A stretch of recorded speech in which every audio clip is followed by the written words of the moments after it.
altså her, Ingeborg Vadbro.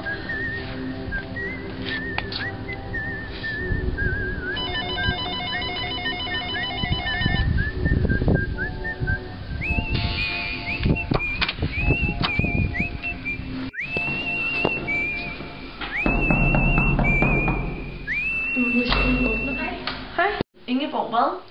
Og Ingeborg, du er jo en ganske almindelig pige fra 9. klasse. Men du er en aktiv Facebook-bruger. Hvad er det ved Facebook, som der fanger dig? Jeg kan godt lide, at man kan følge med i sådan ens venners liv, og hvad de laver, når man ikke er sammen med dem. Og sådan se sådan deres venner. Ja. Ja, sådan, så man kan lidt følge med, og sådan andres bekendte. Og så kan det være, at man kender den, fordi at nogen kender. Og så du føler det som, at du kan følge rundt over det hele, eller følge alle rundt over det hele på den måde, så du går glip af noget, eller hvad? Ja. Ja. Okay, interessant. Må jeg spørge om, hvor lang tid bruger du på Facebook om dagen, sådan cirka?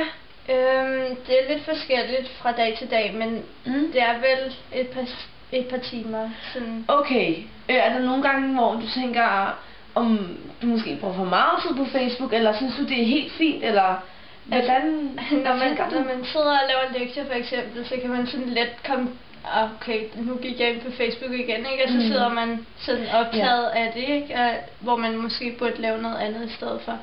Ja, okay. Men jeg vender tilbage til dig senere, Ingeborg, og tusind tak for interviewet. Det var så rigtig godt. Ja, lige måde.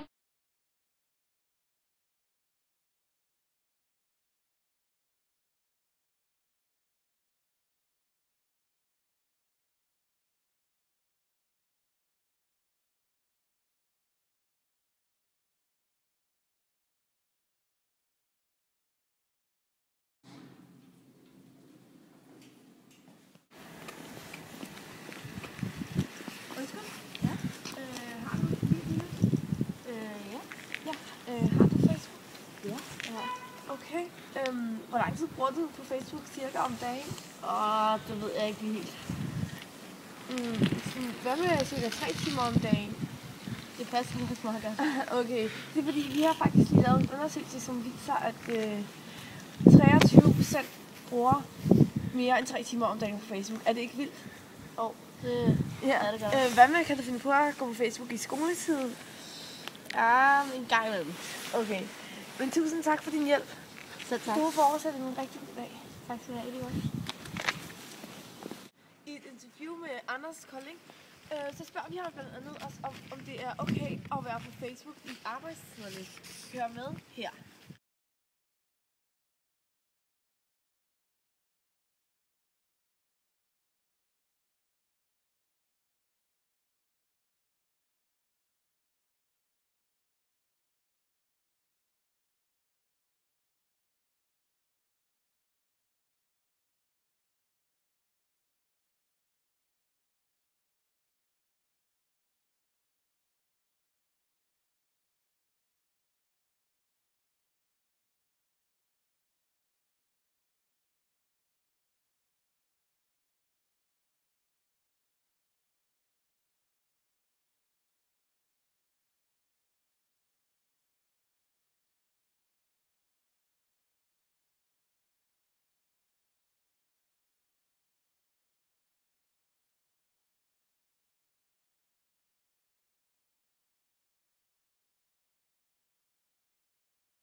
Det var det for i dag, hvor vi fik svar på, hvorfor unge er så afhængige af Facebook. Følg med næste gang, hvor vi udforsker rollespillets verden. Tak for i dag.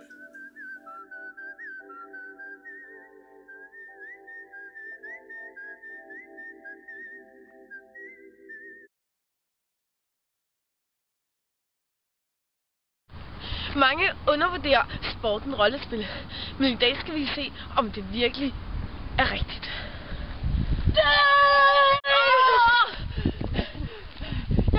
Jeg besejrer dig, røde drage. Som I kan se, er jeg allerede godt i gang.